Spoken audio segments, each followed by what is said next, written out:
Assalamualaikum warahmatullahi wabarakatuh. Menangis dalam Islam adalah sesuatu yang sama sekali tidak dilarang.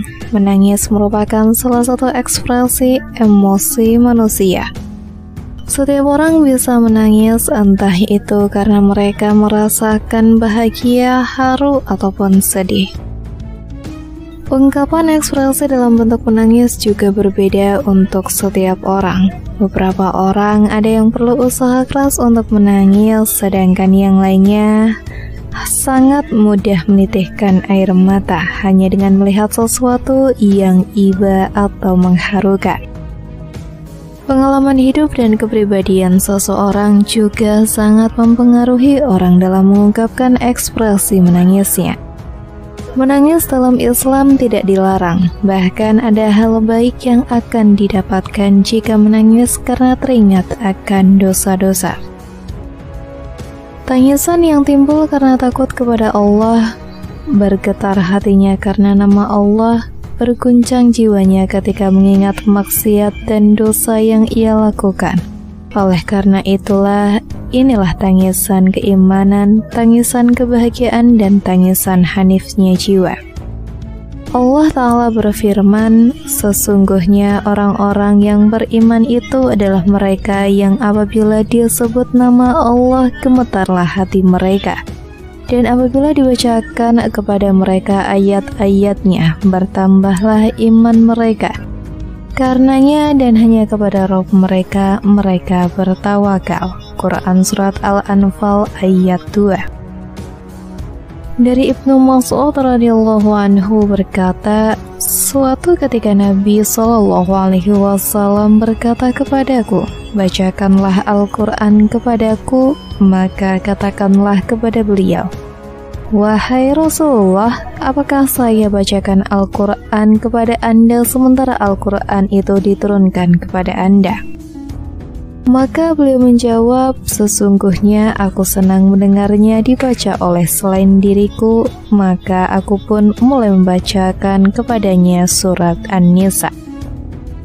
Sampai akhirnya ketika aku telah menyampaikan ayat ini, yang artinya, lalu bagaimanakah ketika kami datangkan saksi bagi setiap umat dan kami jadikan engkau sebagai saksi atas mereka? Quran Surat An-Nisa ayat 40. Maka beliau berkata, cukup sampai di sini saja. Lalu aku pun menoleh kepada beliau dan ternyata kedua mata beliau mengalirkan air mata. Rasulullah yang sudah dijamin surga pun menangis ketika mendengar firman Allah Azza wa Jalla. Lalu bagaimana dengan kita? Adalah suatu musibah bagi kita yang tidak bisa menangis karena mengingat dosa kepadanya. Ini menunjukkan hatinya keras, tidak bisa tersentuh oleh kebaikan dan hanifnya iman. Kita perlu tahu bahwa menangis dalam Islam justru sangat dianjurkan karena bisa mendatangkan pertolongan dari Allah Subhanahu wa Ta'ala di akhirat kelak. Dalam sebuah hadis disebutkan ada 7 golongan manusia yang akan ditolong Allah Subhanahu wa Ta'ala pada hari kiamat ketika tiada lagi pertolongan selain pertolongan darinya. Mengutip Republika, salah satunya adalah orang yang menangis di keheningan malam ketika orang-orang terlelap tidur. Ia menangis karena besarnya rasa takut dan harap kepada Allah. Air mata pun bisa mempercepat ijabnya doa-doa. Efek tetesannya mampu menembus batas-batas dimensi. Karena itu Rasulullah SAW mengingatkan, takutlah engkau akan doa termasuk air mata orang yang dizalimi. Sesungguhnya tiada lagi jarak pemisah antara Allah dengan orang tersebut. Hadis riwayat Tirmizi. Itulah sebabnya Rasulullah SAW dan para sahabat menjadikan air mata sebagai bahasa sehari-hari. Tatkala berinteraksi dengan Allah Subhanahu wa Ta'ala, tiada sehari pun yang mereka lewatkan tanpa menangis. Menangis dalam Islam dicontohkan oleh Nabi dan para sahabat. Mereka bukan menangis karena tidak punya harta, kehilangan harta atau sesuatu yang terkait dengan urusan duniawi. Mereka menangis karena cinta yang begitu besar kepada Tuhannya, cinta yang bersumber dari kuatnya raja atau harapan akan ridho dan kasih sayang Allah yang terpadu dengan khauf atau rasa takut akan murka Allah. Karena efeknya yang sangat dahsyat, mereka pun sangat menjaga sikap dan tingkah lakunya agar jangan sampai menzalimi orang lain. Mereka sangat takut jika air mata orang-orang yang terzalimi mendatangkan murka Allah kepadanya. Boleh jadi inilah yang memotivasi Khalifah Umar bin Khattab untuk memanggul sekarung gandum dari Baitul Mal ketika dia melihat seorang ibu dan anak-anaknya yang notabene adalah rakyatnya kelaparan. Begitu hebat efek dari air mata. Dilihat dari perspektif ini, tidak heran jika menangis dalam Islam dijadikan barometer untuk mengukur kadar keimanan seseorang.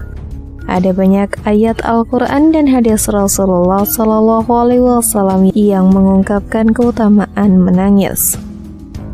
Dalam Al-Quran misalnya Allah menyifatkan orang-orang yang berilmu sebagai mereka yang apabila dibacakan ayat-ayat Allah menyungkurkan muka mereka atau bersujud sambil menangis dan bertambah khusyuk. Quran Surat Al-Isra ayat 109. Dalam ayat yang lain apabila dibacakan ayat-ayat Allah yang maha pemurah kepada mereka, maka mereka menyungkur dengan bersujud dan menangis. Quran Surat Maryam ayat 58.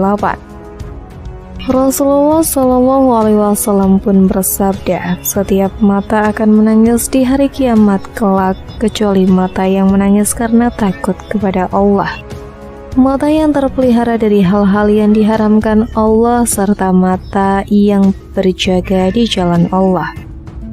Tidak salah jika kita menyucurkan air mata, namun ketahuilah, air mata yang paling berkualitas adalah air mata yang keluar karena harap dan takut kepada Allah Subhanahu wa Ta'ala. Menangis dalam Islam yang baik disebabkan takut akan dosa kepada Allah Subhanahu wa Ta'ala. Jadi, menangis dalam Islam bukanlah hal yang tercela. Justru jika dilakukan untuk mengingat dosa dan bertaubat kepada Allah Subhanahu wa Ta'ala, menangis dalam Islam dapat mendatangkan pertolongan Allah Subhanahu wa Ta'ala. Wallahu a'lam bishawab. Wassalamualaikum warahmatullahi wabarakatuh.